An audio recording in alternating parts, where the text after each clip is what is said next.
Alright, tifuna tikulandireni ulaliki wathu section number 13 imene tikupeza mbuku imene manuscripts 139 1906 page 36. Now tuno akandika mfundo kena kamene ndifuna ndifotokozere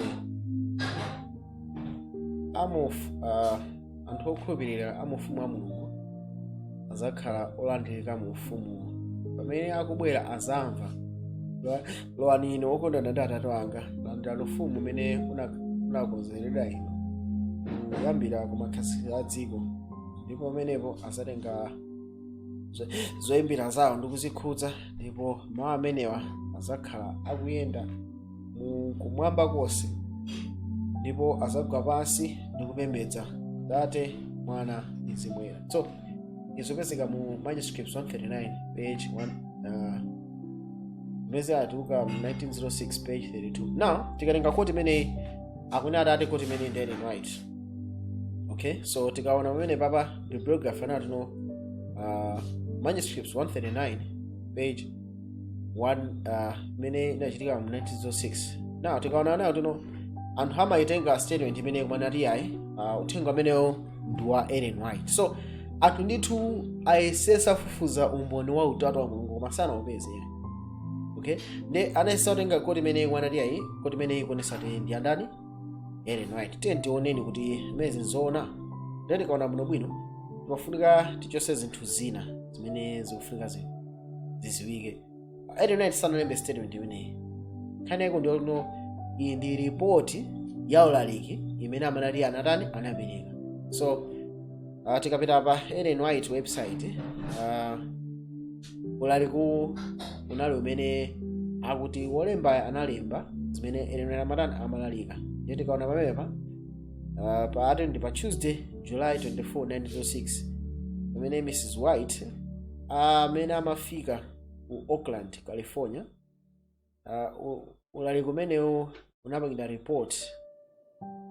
Okay, ndipo kunalibe kunthawi mbuyomu kuti anawutulutsa, komano unatulutsidwa pa online mu database ya United States mu chaka cha 2015, ndipo izi zili mu email correspondence ndi imene inachitika pakati pa United States 2017. So tikaona muno tona no United States akufotoza nawo tuno koti imene inachuluka mu chaka cha 2015. Uwona, so 2015 pamene atulutsa koti imene akuti mbuyo panalibepo ibwera lero 2015, right? So tioneni chimene tikufunika tiziwe mfundo zimene zizi tikufunika tiziyeze. Okay, fanira kuti maulaliki a Ellen White amene amalalikira ku samakhala alembedwa ndi ndani, samakhala ndo alembedwa ndi iyeyo. Uwona menepe amakhala nayo kuti alembedwa ndi stenographer ndi munthu amene amalemba zimene Ellen White akulalika, mazemba machango akulalika inayisa kulemba machango, ndipo zikateno amakaziyika no ngati macho. Nde nthawi yayikulu ndiona kuti no pathawi pamene matepe amene amatha kupanga rekodi kuti tikaone zimene zili patepe ndi zimene munthu amalembazo. So vona kuti patha kutheka ono panayi ndithu kulakwisa kwa munthu amene amadani amalemba kapena editing ya kumapeto koti asanayitulutse ndi amene editor amene mwina anasokoneza. So zitaona no ndithu mwanjira ina iliyonse izi zili zolakwika, ndipo zikusiyana ndi zinthu zimene Ellen White anatiuza, ndipo Ellen White mwa yekha anafotokozeranso kwa ife apa. Ellen White Testimonies volume 5 page 696 anakuti no ndipo kwa yonse amene angafuna kuti aziwe choonadi asamvere zinthu zimene sizili zosimikizika zoti Ellen White wanena, Ellen White wachita, koma ngati mungafune muziwe zimene Mulungu wavumbulutsa kwa iye mwerenge mabuku ake. So Ellen White akuluakulu mukafuna kumva zimene Ellen White akunena musangopati Ellen White akutene Ellen White akuti zimene Ellen White walemba ndi kupanga publish zokhazo zimene zili Ellen White analemba. Ndiye tikaona amenepa mabuku opangidwa publish amene anatuluka chaka cha 1915 kubwerera mbuyo, osati 1916 17 18 amene osanalembedwa ndi Ellen White, analembedwa ndi ma compilers. Okay, so pakhala compiler amayika ma heading ake, akayika ma heading ake amatenga fundo uku kuzika pamodzi. Ndi ndiye buku lija kamagulitsidwa limagulitsidwa ngati buku la Ellen White, koma ku preface amalemba ti buku ndi compilation ndiye anatenga mfundo zake. Na vuto la compilation ndiye kuti mfundo yeniyeni imene ifuna inenete pamene popo imakhala tuno mwinaso ku original bukulo mfundoyo si ukambaso zimenezozo, koma ifeatolo yachosedwa kukutikira apapa ndikuyika heading chimakhala ngatiso kuza munthu imene akufuna awerenge. Mukuona amenepe. So vuto la ma compilation ndi ameneyo, koma ma published books ake ndi amene tingapite ukapanga compare china chonse chimene anthu akuti Ellen White anena akunena yekha chifukwa chano nacho chonje. Ellen White akukamba zimezi Sect Messages book 3 page 90 anati no ndimawerenga zimene zakomberedwa ndipo ndimaonesatu zonse zili monga mmene zifuna zikhale, ndipo ndikawerenga zonsezi ndimaziona kuti zili bwanji zisanapite kwa oprinter. Manuscript release volume 10 page 12 paragraph 4. Ndipo ndimaona zotulutsidwa zosindikizidwa zonse mabuku onse mukaunikira bwinobwino, ndipo simafuna kuti pakhale china chake chimene chitatuluke kuprinted sanachione. So manje Ellen White amatenga china chonse ndichifufuza bwinobwino. Ndiye tikaona quote iyi imene kamba tuno azagwada abaso ndipembedza Atate Mwana Mzimu ikutuluka mu chaka cha 2015.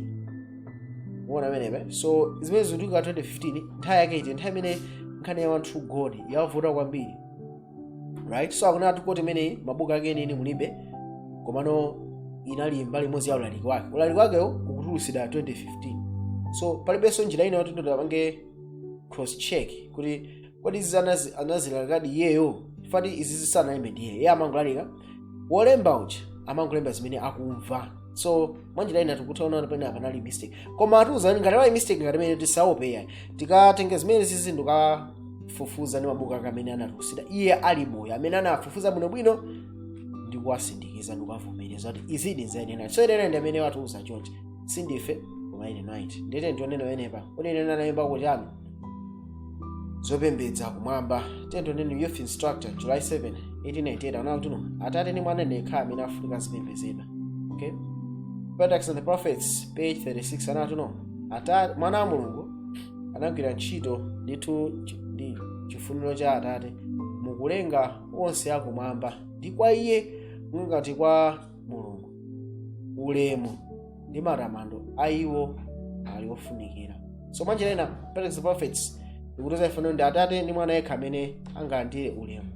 Okay, Story of Redemption page 22 anawo tuno ndipo awiriwo Adam ndi Hava analumikizana ndi angelo ndi kutamanda ndi kukweza mawu awo mu nyimbo za matamando ndi zopereka ulemu kwa Atate ndi kwa Mwana wake wokondedwa monga chikondi chimene chimazungulira iwo. Mwanjira ina Adamu ndi Hava amene amayimba pachiyambi amayimbira ndi kutamanda Atate ndi nani ndi Mwana wake. Okay, tendo nemenepa emlana kuti yani Australia Union Conference Record July 15 1905 paragraph 14 anayo kuti no manja anu azagwira ndithu zoyimbira zimene izizi ndipo kugwira ndithu zingwe zake muzakhala mukulumikizana ndi anthu osawombolera ndipo muzadzaza kumwamba ndi nyimbo zotamanda Atate ndi Mwana wake. So kumwamba amene tukantamandira zimene Ellen White analemba ali moyo ndi zokuti chani kutamanda kuzachitika kwa Atate ndi ndani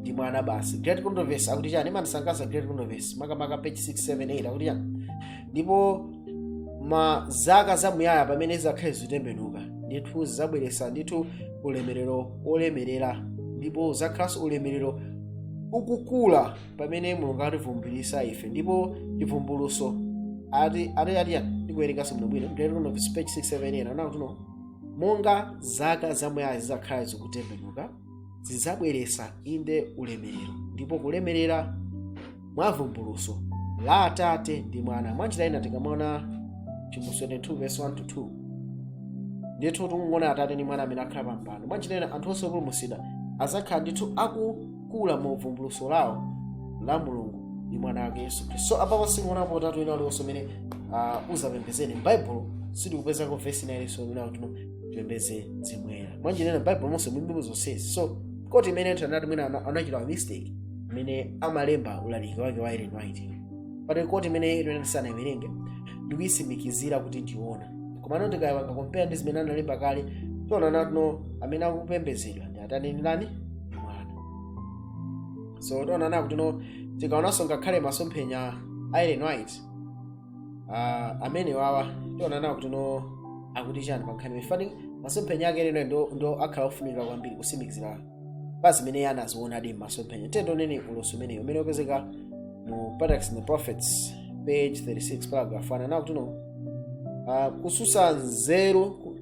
kususana ukulu wa mwana wa Mulungu ndithu kuchosa nzeru ndi chikondi cha mlengi zidakhala cholenga cha kalonga wa angelowa. Ndipo pa ichi anafuna kuti no akonze nzeru zake zonse zimene kwachiri kwa Yesu Khristu zinayi zoyamba pa onse amene analengedwa ndi Mulungu.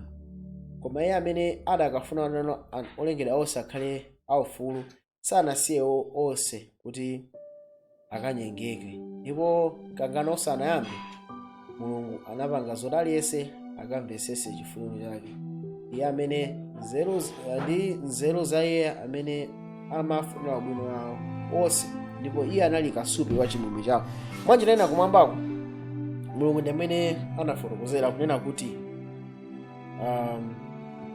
pamene patakutha kunena kuti ndi Satana amene ali woyipayo amene anafuna ndithu kumwamba kuyambisa kuwukira kwaukulu, ndipo iye amafuna kulimbana ndi mwana wa ndani? Wa Mulungu. Tendoneni masomphenya ake Ellen White. So tonena kuti Lucifer amakangana ndi mwana wa Mulungu. Ndipo yani Lucifer samakangana ndi Mulungu Mzimu. Lucifer amangulimbana ndi wachiwiri chifukwa chani?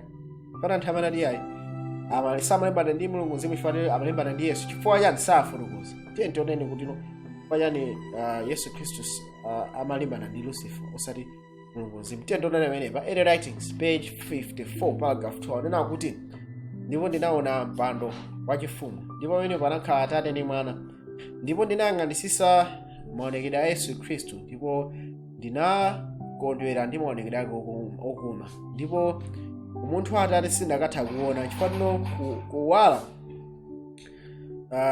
kwa mtambo umene kunazinga Atate. Ndipo ndinafunsa kwa Yesu, kodi Atate ako ali ndi maonekedwe ngati iweyo? Ndipo ananena kuti inde, koma sungathe kuwaona chifukwa ukaona iweyo uzasiya kukhala. Utati waoneka mozi ulemerero wa munthu wawo uzasiya kukhala. Mwanjira Ellen White awa ndi masomphenya amene Mulungu akumuonesa. Ndi akuona amenepo akuonapo ndani? Akuonapo mpando wachifumu, pakhala Atate ndi Mwana. Zimene zikugwirizanso ndi Bible tuzafe chimozimozi. Mu 72 verse 1 ndi 2 ndi akugwiriza kuti yani Ellen Writings page 55 paragraph 1 anena kuti ndipo ndinaona Atate anazuka pa mpando wachifumu ndipo mulawira moto ati anachoka chipinda chopatulika ndipena chipinda ikisesa mkatikati mwa sala yotchinga ndi kukhala pansi. Ndipo Yesu anauka pa mpando wachifumu ndipo pamenepo anthu ambiri amene anagwada pansi mapembedza amenepo nawonso anatani ndipo amenepa akuti chani? Ndipo anthu amene anagwadanso pansi pa mpando wachifumu amenepa nawonso anatani anauka. Koma ine kuti chani? Ndipo sindinaonenso kuwala ngakhale kumodzi kuchoka kwa Yesu kupita kwa iwo amene anali chigulu, koma sanauke pamene anauke. Awa anakhala ndithu mu mdima wa ndiweyani. Koma omwe anauka ndi Yesu Khristu. Pamene anauka anakhala maso awo olunjika pa Yesu Khristu, ndipo iyeyo anawasiya ndithu ndipo Yesu Khristu anawasogolera mu kanjira kakang'ono, ndipo anakweza ndithu dzanja lake lamanja, ndipo ati anamva mwake ukoma kuti ano ndikane pano ndipita kwa Atate kukalandira ufumu.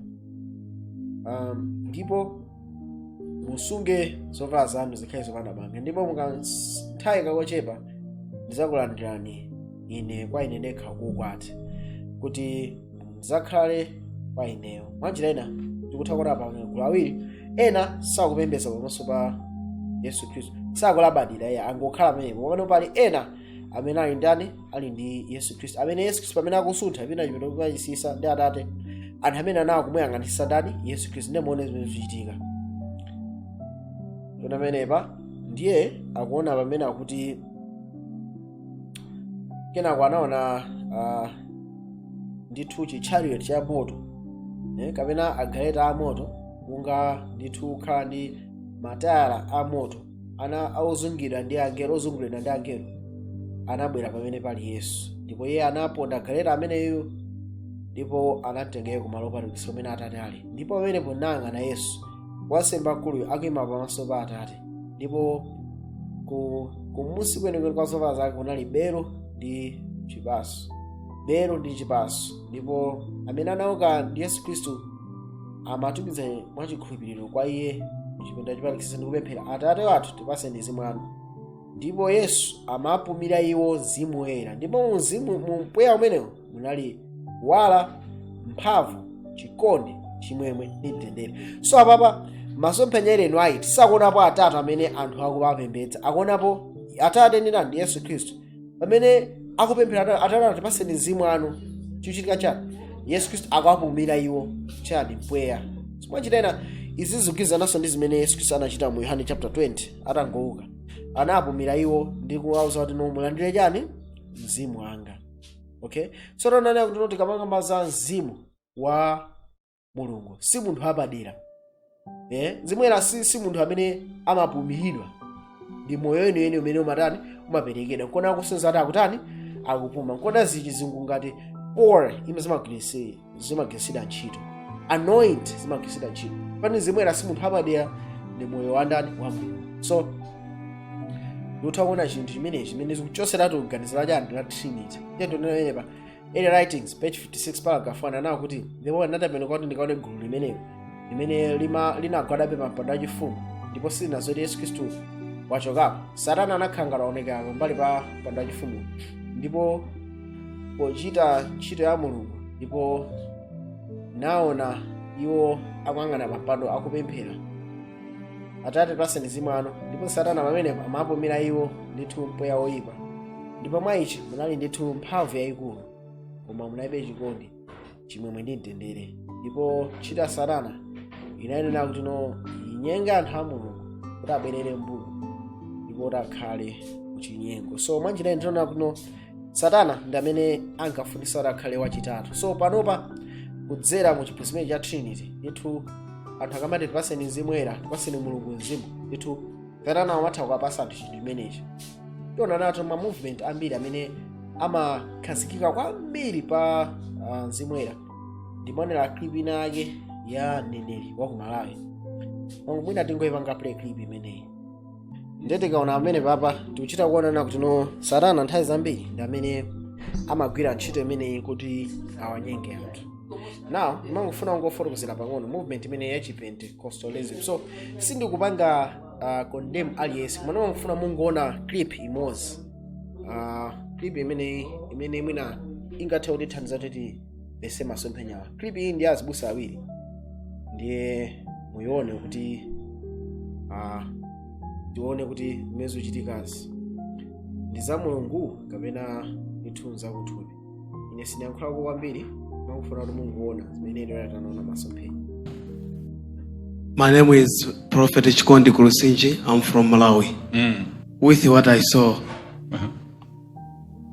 that's why you have just seen me opening my mouth like I'm not understanding what is happening here. See what is happening to this prophet from Malawi? The power of God has touched him. There's a prophet from Malawi. See how the power of God has touched him. This prophet. Hey, prophet from Malawi, what is going on? The power is too much. Raza, See how he's staring in prophet amazement. from Malawi, what is it? Ndeti kutaona amene pa clip imeneyi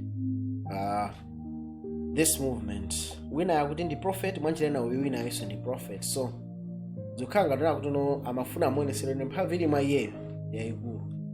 So tiona nato mene akumfunsiraso tino prophet wa ku Malawi bwanji kodi ndi prophet wa ku Malawi kuti mphamvu yachuluka kwambiri. So izi ndi zina mwa izo zimene titaona tuno Satana akutana akupanga. Chifukwa tuno ngati uli mzimu wa Mulungu, Yesu Khristu samazionesera yekha mwachonchi yayi. Yesu Khristu sanazionesera yekha pozitukumula mmene anabwesera kwa Herode anafuna kuti Yesu Khristu achite chozizwa. Yesu anangomuyang'ana chifukwa chozizwa sichidakamuthandiza moyo wake. Ndeti kutha kuona kunena pamene pakunena kuti Yesu Khristu sanagwiritse ntchito mphamvu yake mwanjira yoteni kuti akaonesere kuti ali ndi mphamvu yambiri ndi zina zoteni.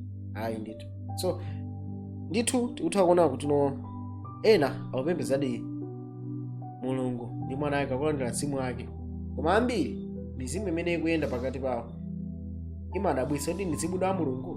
So mwayichi mutha kusankha nokha kuti musatira Bible ndi kupembedza Atate ndi Mwana kapena mukhulupirira zinthu zina zimene simaripoti enieni, ngakhale muzilembera za United mulibemo mapembedza Mzimu. So mapeto ake zinthu zosatira zake zimakhala zoopsa ngati zimenezi.